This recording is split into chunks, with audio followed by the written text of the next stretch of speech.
15 seconds थे life के। सबसे प्रीशियस मोमेंट थे जब हम तीन लोग मिलकर एक साथ रोए। एलबीओ का मैथ सेक्शन गया था।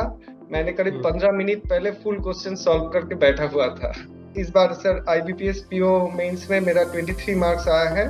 मैंने करीब 25 मार्क्स तक अटेम्प्ट किया था। सारी सक्सेस स्टोरीज ऑलिव बोर्ड की साइट पे, ब्लॉग पे है, तो उनका सक्सेस स्टोरीज मैं थॉरोली सर देखता था। वो चीज वहां से मैंने पॉइंट पिकअप करना शुरू किया। प्री और मेंस का जो मेन सेक्शंस थे वो मैं एक प्री एक मेंस एक प्री एक मेंस ऐसे रेगुलरली चलाया। करीब 5 मिनट में हो गया सारा कुछ। 5 मिनट, 5 मिनट से 5 minute 30 second, that's all. Hello everyone, welcome to Oliveboard. I am your mentor Prabal Lavania. आज मेरे साथ है तियास सरकार, जिन्होंने क्वालिफाई किया है आईओबी एलबीओ 2025 का exam. So hi Tias. Yes sir, good afternoon. Good afternoon, welcome to the Oliveboard and congratulations for qualifying the exam. Thank you sir. So घर वालों का रिएक्शन कैसा था जब लिस्ट में आपका कहीं ना कहीं नाम आया? और तो घर वालों का क्या एक रिएक्शन था, कैसा रिएक्ट करा उन्होंने? सर मैंने तो पहले 4 बार मेरा रोल नंबर मिला है। Then okay. माँ को बुलाया। माँ तो रोते रोते बाबा के पास पहुंची। फिर वो जो 15 सेकेंड्स थे लाइफ के, सबसे प्रीशियस मोमेंट थे जब हम तीन लोग मिलकर एक साथ रोए। बिल्कुल। सर उस मोमेंट को मैं बयां नहीं कर सकता बातों में। दैट वाज 4 साल के प्रिपरेशन में, that was the moment I feel relieved. अच्छा, थोड़ा सा अपने बारे में बताइए। मतलब आप कहाँ से हैं, आपने ग्रेजुएशन में क्या किया हुआ है, फैमिली में कोई ऐसा है जो कि गवर्नमेंट जॉब में हो, जो कहीं से आपको मोटिवेशन मिली हो कि मेरे को गवर्नमेंट जॉब यस, लेनी चाहिए? आप ऑलरेडी बोल चुके हैं। मेरा नाम तियाश सरकार है। मैं वेस्ट बंगाल के नदिया डिस्ट्रिक्ट का धुबुलिया कहकर एक विलेज है, वहां से बिलोंग हम्म। करता हूँ। पहले से मेरी वैसी कोई टारगेट नहीं थी कि गवर्नमेंट जॉब ही लेना है। After okay. ग्रेजुएशन मैंने फोटोग्राफी को ही करियर स्टार्ट किया, as a career. Hmm. Wedding photographies करता था, इवेंट में जाता था। और okay. Side by side sir fine arts का भी जो क्रैश कोर्सेस आते थे हमारे यहाँ पर, जो नंदन है जहाँ पे अभी Kolkata international film festival KIFF हुआ है, वहां से ही एक चारुकला करके विभाग है, ओके। डिपार्टमेंट है। वहां से भी मैंने एक 6 मंथ का क्रैश कोर्स किया था फाइन आर्ट्स के ऊपर पे। फिर आरसीकर करके और एक जगह है, प्लेस है, वहां से भी मैंने करीब 6 महीने का कोर्स किया था। उसके बाद सर कोविड सडनली आ गया और सब कुछ लॉकडाउन हो गया। तब पता चला कि ये स्टेबल इनकम नहीं हो सकता, इसे बिल्कुल। पैशन ही रहने देना ठीक होगा। देन सर मैंने गवर्नमेंट जॉब की प्रिपरेशन स्टार्ट किया। करीब सर 7 महीने तक मैंने थॉरो एनालिसिस किया कि किस एग्जाम का जो फ्रीक्वेंसी है मेरे साथ कंपेटेबल है। हम्म। उसमें सर मुझे सबसे कंपेटेबल लगा बैंकिंग। अब ओके। सर करीब 2 साल तक मेरा जो थॉरो जो अभी तक स्टडीज हो रहा था कि ग्रेजुएशन तक, वो तो छूट चुकी थी। तो बिल्कुल। फर्स्ट फर्स्ट शुरुआत में करीब सर 1.5 साल तक तो कोई प्री ही नहीं निकला। मैथ्स में बहुत वीक था। मैथ्स को I have to build from the scratch.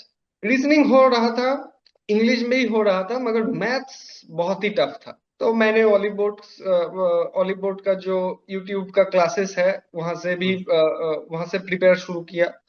वहां से धीरे धीरे धीरे धीरे बिल्ड करते हुए सर अभी जो एलबीओ का मैथ सेक्शन गया था, मैंने करीब हम्म। 15 मिनट पहले फुल क्वेश्चन सॉल्व करके बैठा हुआ था। और सर पिछले साल एसबीआई क्लर्क का जो प्री हुआ था, उसमें मैंने फुल मार्क्स स्कोर किया। मेंस में नहीं हुआ, हम्म। बट उसमें प्री में मैंने फुल मार्क्स स्कोर किया था। और इस साल आईबीपीएस पीओ मेंस में मेरा 25 मार्क्स था मेंस में, मैथ मैथ डिपार्टमेंट में, वेरी गुड। तो क्वांट सेक्शन में। तो सर मैथ्स को स्ट्रांग हो गया। सर एक चीज को मैंने नोटिस किया, कॉन्सिस्टेंट और परसिस्टेंट रहना ही असल की है। बिल्कुल। द मेन की इज सर कॉन्सिस्टेंट रहना।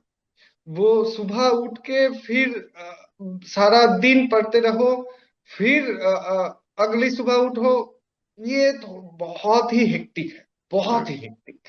अच्छा, जब आपने प्रिपरेशन स्टार्ट करी तो जैसा आपने बताया कि क्वांट सेक्शन थोड़ा आपका एक कहीं ना कहीं थोड़ा हार्ड लगता था आपको, जिसकी वजह से एक आपको क्वांट पे ज्यादा मेहनत करनी पड़ी। अच्छा, हाँ सर, इंग्लिश इंग्लिश वाला सेक्शन। इंग्लिश वाला सेक्शन मैं तो सर पहले थोड़ा सा कुछ चीजों को अवॉइड करके चल रहा था, ओके। जैसे कि finding errors, phrase rearrangement section, parajumbles. मैंने देखा इससे तो प्री निकल रहा है, लेकिन मेंस में जाके ये बिल्कुल। बहुत ही दिक्कत दे रहे हैं, क्योंकि मेंस में ये एक हेवी सेक्शन नंबर करी करता है। ऐसा नहीं कि मैं इसको पूरा ही छोड़ दे रहा था, इसको कर रहा था, घर पे कर रहा था, क्वेश्चन सॉल्व कर रहा था, मॉक टेस्ट में कर रहा था, लेकिन question in the examination attempt करने से पहले करीब 2 से 3 बार सोच रहा था, करूं कि ना करूं। हाँ सर, इसमें ही ऐसी गलती होती है जो को मुझे पता भी नहीं चलता। तो सर इंग्लिश में अभी ऑलीवुड का जो यूट्यूब का फ्री मटेरियल है, मैं सभी को रिकमेंड करूंगा कि वो फ्री मटेरियल यूज करे, एटलीस्ट यूज करे, बार बार प्रैक्टिस करे। बार बार प्रैक्टिस से ही वो जिनिस वो थिंग आएगा कि जब तुम फ्लुएंट, जब हम एस्पिरेंट्स लोग फिर फ्लुएंट फील करेंगे इंग्लिश में। और कुछ चीजों में इंग्लिश में बहुत ही सावधानी हटी तो दुर्घटना घटी हो जाएगी। बिल्कुल। मैंने वो चीज बहुत ही मेंटेन रखी। इस बार सर आईबीपीएस पीओ मेंस में मेरा 23 मार्क्स आया है। मैंने करीब 25 मार्क्स तक अटेम्प्ट किया था। बिल्कुल कम ही अटेम्प्ट किया था, फुल मार्क्स के पीछे नहीं गया, मुझे 23 मिला। और लास्ट करीब सर 1.5 साल से जितने भी एग्जाम दिए थे, उसमें मार्जिन ऐसा ही रहा था, जितना अटेम्प्ट किया हम्म। उससे एक नंबर या फिर 0.75 का, ऐसे अटेम्प्ट किया कि कम से कम गलती हो। अच्छा, एक चीज बताओ, आपने एग्जाम देना कौन से ईयर से शुरू करा, कौन से हाँ पर्टिकुलर ईयर से? सर, मैंने एग्जाम देना 2022 से शुरू किया था। हाँ, हाँ सर। 22 से आपने शुरू किया एग्जाम देना, है ना? हाँ सर। तो 22 में आपने मतलब कहीं ना कहीं एग्जाम, हो सकता है कुछ प्रीलिम्स भी नहीं निकले होंगे, या प्रीलिम्स निकले होंगे तो मेंस नहीं निकले होंगे।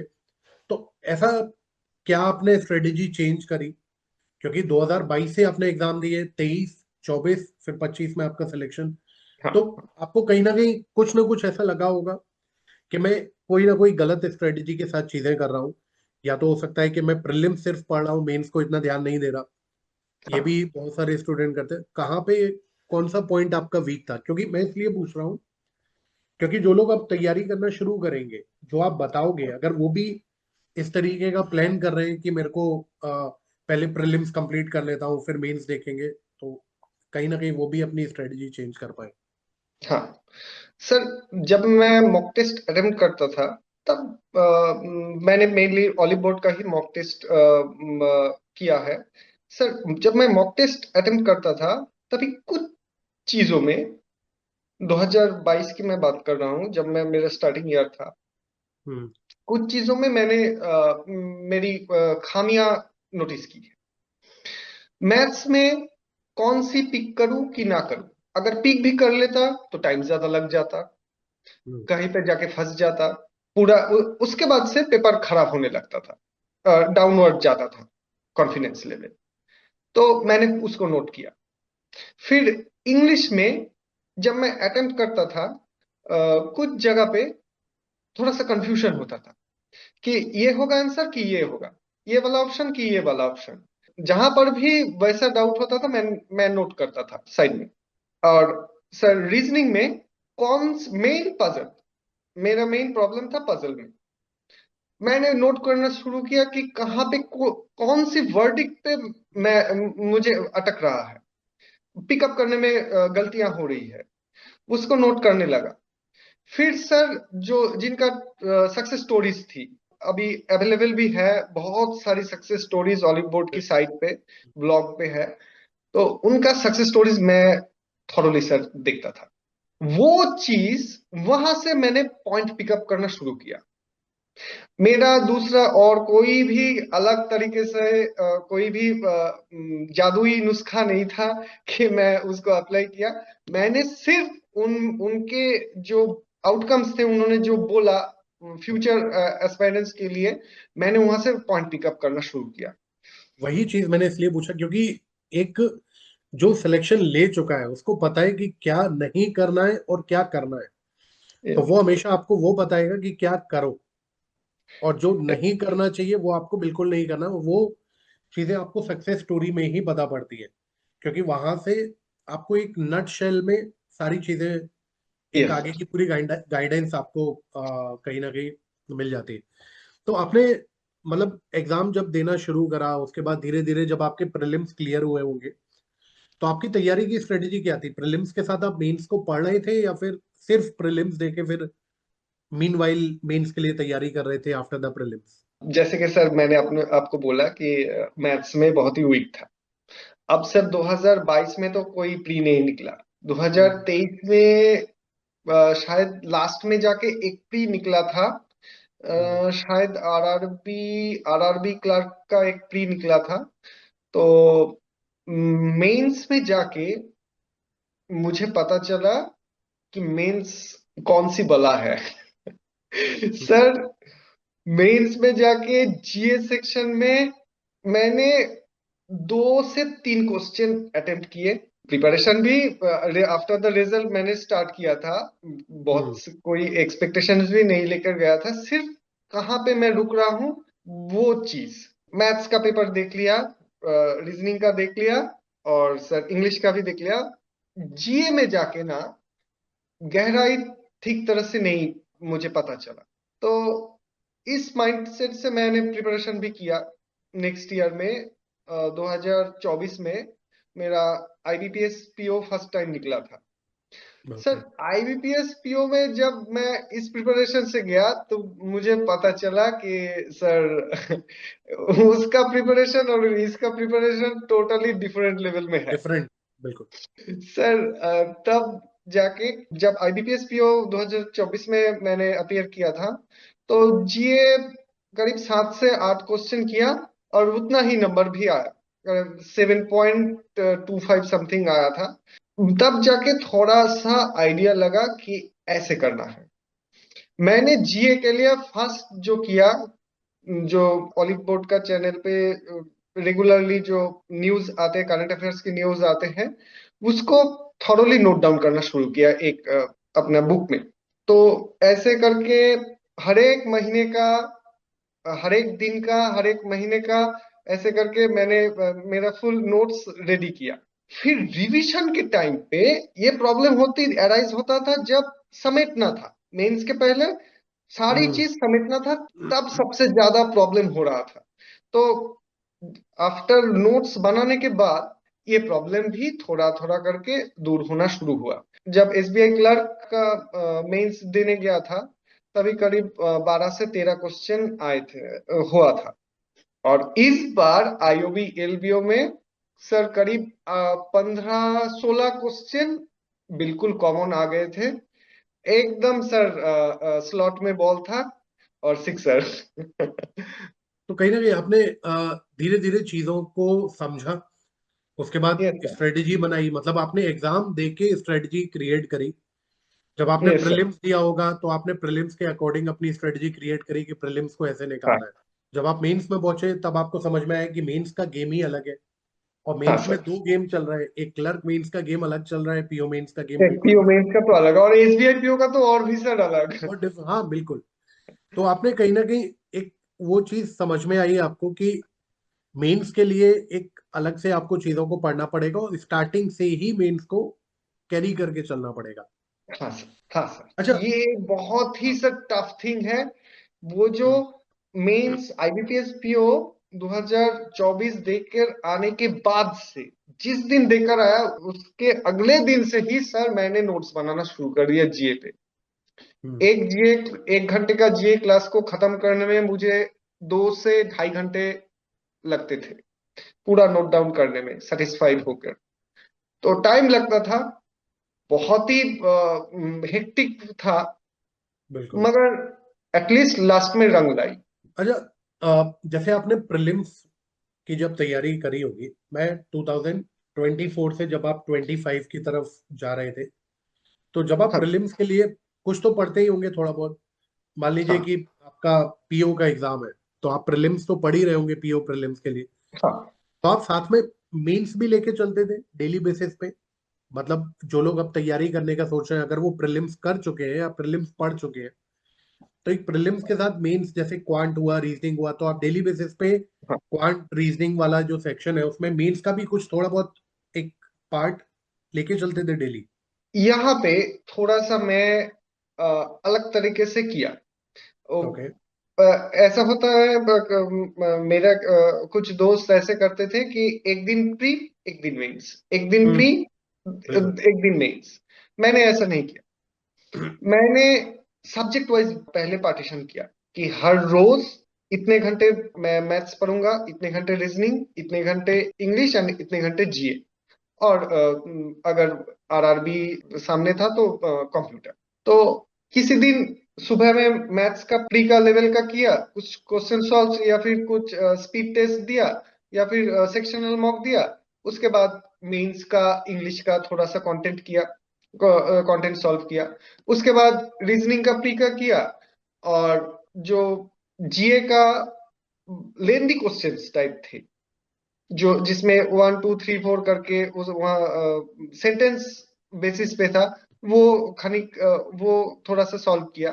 फिर दूसरे दिन रिवर्स, मैथ का मेंस, रीजनिंग का मेंस, और इस तरफ इंग्लिश का प्री। और दूसरी तरफ जो शॉर्ट टाइप क्वेश्चन होता था, जो जल्दी सॉल्व होते थे जीए जीए सेक्शन पे, वैसा वैसा टाइप का। और जीए का थोड़ा सा अलग स्ट्रेटेजी लिया कि आज केवल बैंकिंग फाइनेंस का रिवीजन होगा, आज केवल इंटरनेशनल रिवीजन होगा, आज केवल आपका जो रिपोर्ट एंड इंडिसेस होता था वो सॉल्व किया, आज आरबीआई सर्कुलर्स। ऐसे करके जीए का थोड़ा सा अलग लास्ट टाइम में आके इस 2025 में जो लास्ट ईयर हुआ मेरा, तो इसमें थोड़ा सा अलग तरीके से मैंने जीए सेक्शन को ओके। एकदम डीप में मैंने ब्रेक किया था।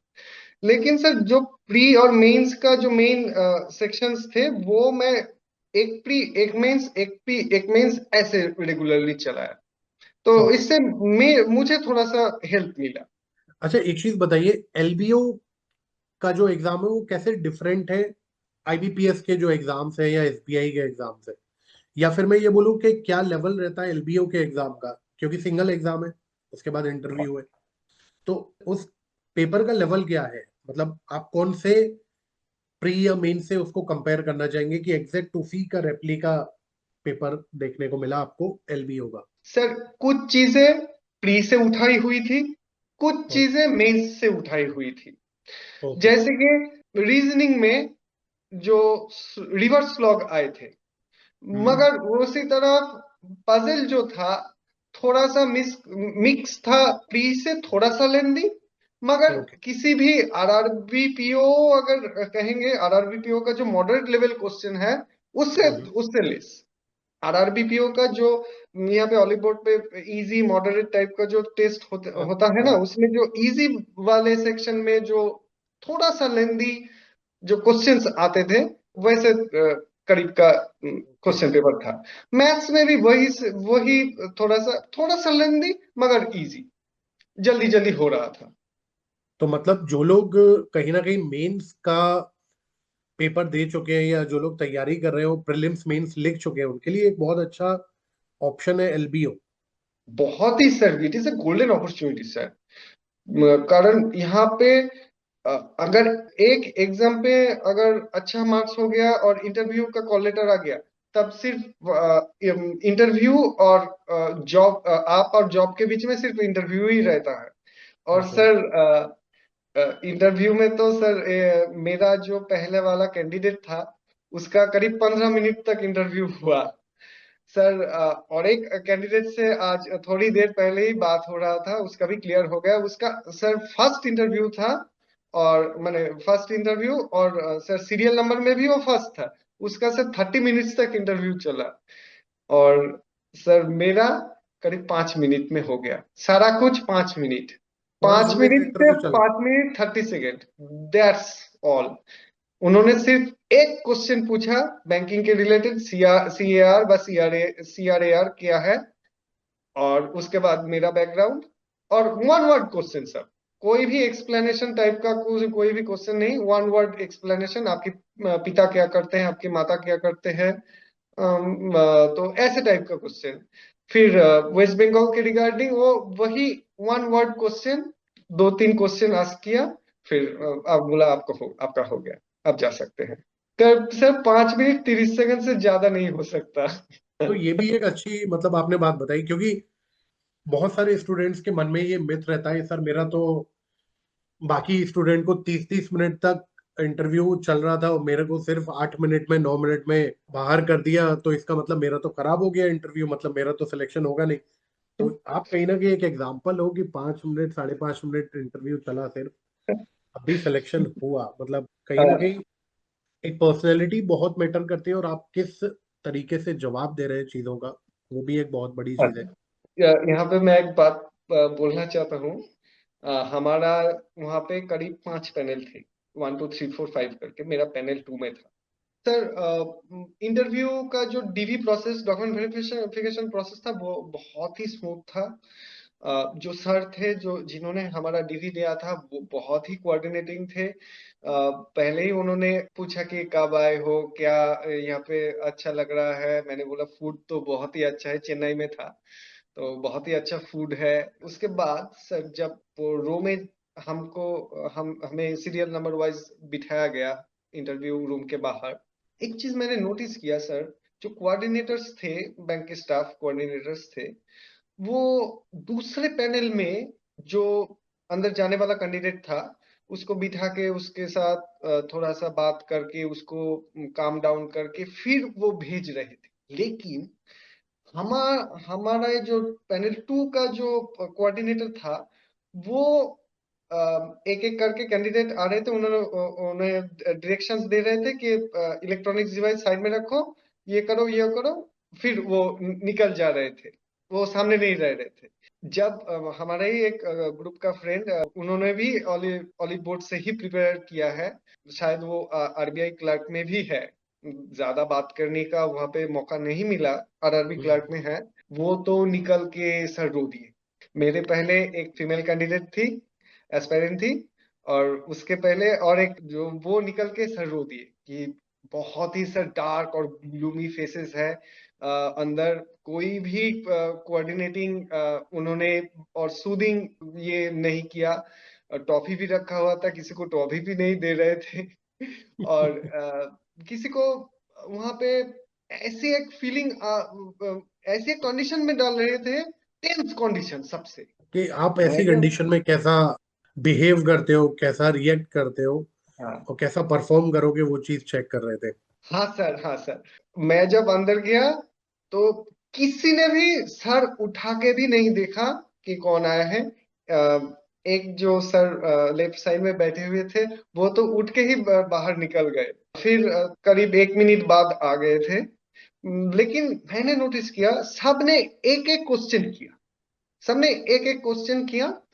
फिर मेरा तो सर हाथ और पैर नीचे फुल सर कांप रहा था। लेकिन सर मैंने स्माइल मेंटेन रखा। उस वक्त थोड़ा सा मेरे अंदर एक, क्या बोलूं, एक ग्लिटर पावर है, मैं ये मानता हूँ। मेरा ऊपर वाला ये वाला हिस्सा बिल्कुल से स्टेबल था, नीचे वाला पैर कांप रहे थे। लेकिन मैंने एक बार भी सर वो अटक नहीं गया। जितना भी जवाब दिया फ्लुएंटली दिया। लास्ट वाला जो सर क्वेश्चन किया उन्होंने, मैं समझ नहीं पाया, मगर मैं उनको रिप्लाई दिया कि मैं अपनी नॉलेज अपडेट कर लूंगा, आई अपडेट माई नॉलेज। और सर और एक प्रेशर क्रिएट किया कि हम यहाँ से जानकर जा रहे थे कि इंटरव्यू थोड़ा सा बंगाली, थोड़ा सा हिंदी, थोड़ा सा इंग्लिश में होगा। मैं जिसमें कंफर्टेबल रहूंगा वही लैंग्वेज चूज करूंगा। सर जब एक क्वेश्चन में आके उन्होंने पूछा कि गोल्डन थ्रेड क्या है, वेस्ट बंगाल में गोल्डन थ्रेड क्या है, मैं बंगाली में शुरू कर दिया था। तो जो सर बैठे थे सामने, सामने जो सर बैठे थे उन्होंने बोला no no no, madam is here only English. तब मैं स्विच टू इंग्लिश, और मेरा इंग्लिश भी तो बहुत ही अच्छा सर हुआ। रिसेंटली जो ऑलिव बोर्ड का 2 मॉक टेस्ट दिया, उसमें थोड़ा सा इंग्लिश में भी कॉन्फिडेंस बिल्ड हुआ। मैं यहाँ बिल्कुल। के थोड़ा सा घर पे भी प्रैक्टिस किया, आईने के सामने खड़ा होकर। और मॉक टेस्ट देने के बाद मुझे थोड़ा सा आइडिया हो चुका है कि ऐसे अगर मैं कुछ चीजों को अप्रोच करूं तो बहुत अच्छा होगा, फंस नहीं जाएगा, सामने जाके फंस नहीं हम्म। जाएगा। जो बिल्कुल। बंगाली मीडियम के स्टूडेंट के साथ, अक्सर बंगाली मीडियम नहीं, किसी भी रीजनल लैंग्वेज के स्टूडेंट के साथ ऐसा होता है कि बिल्कुल। भर नहीं मिलता। अच्छा, ऑलिव बोर्ड पे आपने जो मॉक टेस्ट दिए उनका हाँ लेवल कैसा था? एग्जैक्ट एग्जाम लेवल के थे या फिर थोड़ा ज्यादा लगा, कम लगा, क्या लगा? हाँ सर, जो हार्ड लेवल के एग्जाम थे वो थोड़ा सा ऊपर था, मगर सर वो जरूरत है, मगर वो जरूरत है क्योंकि same to same question sir 2024 में जो मैं हार्ड सेक्शन से किया किया हुआ था, मैंने एक चीज फॉलो किया स्ट्रिक्टली। अगर 1 घंटे एग्जाम मॉक टेस्ट घर में देने की बात हो, उसके बाद सर थोड़ा सा ब्रेक लेकर, 5 से 10 मिनट ब्रेक लेकर थोड़ा सा सोच लिया कि क्या हुआ, कहाँ पे मेरा लैग हुआ। उसके बाद करीब और आधा घंटे तक, 30 मिनट्स तक मैं फुल क्वेश्चन पेपर को अच्छे से देखा। फिर दूसरे आधा घंटे में जो जो चीजें मैंने छोड़ दिया और जिसमें जिसको अटेम्प्ट करने में थोड़ा सा ज्यादा वक्त लग गया, वो चीजें मैंने सॉल्व करने शुरू शुरू किया। सर जो इजी लेवल और मॉडरेट लेवल है एग्जाम, यहाँ के मॉक टेस्ट में ऑलिव बोर्ड के, वो near about same to same level पे है। लेकिन हार्ड हार्ड वाला जो लेवल है वो भी जरूरत है, उसमें बिल्कुल। नंबर कम आए हैं तो आने दो, कोई प्रॉब्लम नहीं है। लेकिन उसमें से कुछ ना कुछ चीज आएगा ही आएगा, जो आपको शायद मेंस मेंस में जो अरिथमेटिक की क्वेश्चंस आते हैं, वन लाइनर बिल्कुल। अरिथमेटिक या फिर थोड़ा सा लेंदी अरिथमेटिक, वहां पे काम बिल्कुल ही आएगा। और कॉन्सेप्ट्स तो स्ट्रांग होगा ही, वो तो बेनिफिट हो है। क्वांट और रीजनिंग में जो आपके एलबीओ का एग्जाम आपने क्वालिफाई किया है, क्वांट और रीजनिंग के अंदर आप कितने परसेंट आप पेपर बोलोगे कि प्रीलिम्स लेवल का था? मतलब कि जिसमें आप अगर पीयू प्रीलिम्स तक, अगर कोई स्टूडेंट है मान हाँ लीजिए कि पीयू प्रीलिम्स तक क्वांट और रीजनिंग करके बैठा है, पीयू प्रीलिम्स, ठीक है, हाँ। तो अगर वो एलबीओ का पेपर देता है तो कितने परसेंट चांसेस है कि वो कितने क्वेश्चंस अटेम्प्ट कर सकता है? सर दिस ईयर, मैंने मैं सिर्फ इस साल की ही बात करूंगा। हाँ। इस साल में करीब 75 to 80% क्वेश्चन पेपर रीजनिंग और ज्यादातर मैथ्स सेक्शन में 75 to 80% इजीली जो एस्पायरेंट है, जो पीओ मेंस का, पीओ प्री का लिए जो एफर्ट्स दे रहे हैं, वो कर बिल्कुल। लेंगे। हम्म। रीजनिंग में करीब सर 65 to 70% इजीली हो जाएगा। उसके बिल्कुल। बाद थोड़ा सा लेंदी क्वेश्चन, थोड़ा सा जो घुमावदार जो पजल है, वो वाले पजल उनको सॉल्व करना ही पड़ेगा, उसके हम्म। बिना नहीं हो सकता। क्वांट में आपने कितने क्वेश्चंस अटेम्प्ट करे थे? सर फुल, रीजनिंग रीजनिंग में भी फुल। अच्छा, सारे क्वेश्चंस 30 आई हाँ थिंक आते हैं ना क्वांट रीजनिंग में? हाँ सर, हाँ सर। 30। मैंने सर अभी करंटली मुझे याद नहीं आ रहा है टोटल मार्क्स कितने थे, मगर सर मैंने मैथ्स करीब सर 15 मिनट्स पहले खत्म कर दिया। और रीजनिंग रीजनिंग में टाइम लगा, रीजनिंग में लास्ट 5 मिनट में मैंने सिर्फ जो चेक किया कि कहाँ पे कोई चीज अगर गलत हम्म। तो नहीं कर दिया। एक स्लॉग में थोड़ा सा गलती कर दिया था, उसे फिर से किया, फिर से ठीक किया, लास्ट 5 मिनट मिनट में वो किया। कहीं ना कहीं ये मेरे को समझ में आया क्योंकि आपने एग्जाम निकाला है तो ये चीज जब स्टूडेंट को समझ में आएगी, पता पड़ेगा कि एलबीओ का एग्जाम भी एक बहुत अच्छा ऑप्शन है। हाँ, लेकिन मेरे को लगता है कि पेपर अगर नॉर्मल है, जैसा आपने बताया 75 to 80% पेपर प्रीलिम्स की अगर आप तैयारी करे हुए हो, मैथ्स में और रीजनिंग में मैथ अलग। मैथ और रीजनिंग में आप एक 75% और 80% बहुत अच्छा नंबर है। बट क्योंकि हाँ आपने पूरे क्वेश्चंस करे, तो मेरे को लगता है कि अगर कोई ऐसा स्टूडेंट जो अच्छे लेवल पे तैयारी कर चुका है, मेंस दे चुका है, तो वो 30 out of 30 और मतलब सारे क्वेश्चंस अटेम्प्ट कर सकता है। तो कंपटीशन तगड़ा है हाई एलबीओ। स्कोरिंग है, हाई स्कोरिंग, इसीलिए मैंने पहले ही बोल दिया था कि इसमें गलती की गुंजाइश बिल्कुल नहीं है।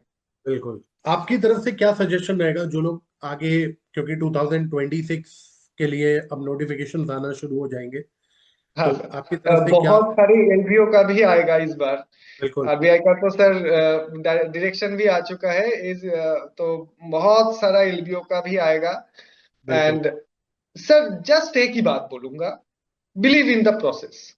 ऊपर एक ग्रेटर पावर है जो आपको मॉनिटर कर रहा है कि आप कितना एफर्ट दे रहे हैं, कितना आप मेहनत कर रहे हैं।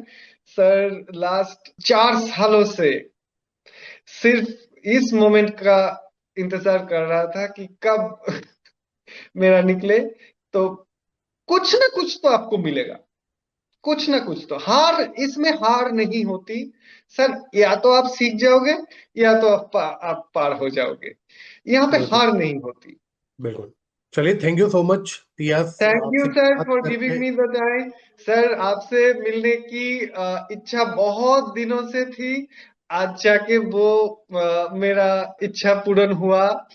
बंगाली में इच्छा पूर्ण कहते हैं। अच्छा। और मेरे ख्वाहिश आज कंप्लीट हुआ। सर आपसे फ्रंट फ्रंट में अपने बात करते हुए बहुत ही अच्छा लग रहा है।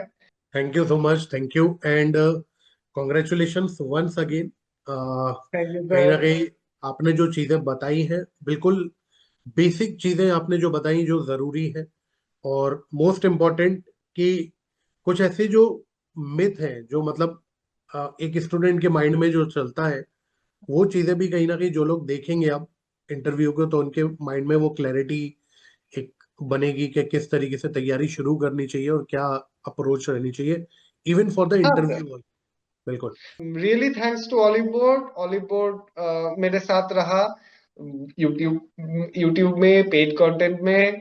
बहुत ही सर अच्छा जर्नी था। Just believe in process. बिल्कुल। Thank you so much Thias, thank thank you you. Sir.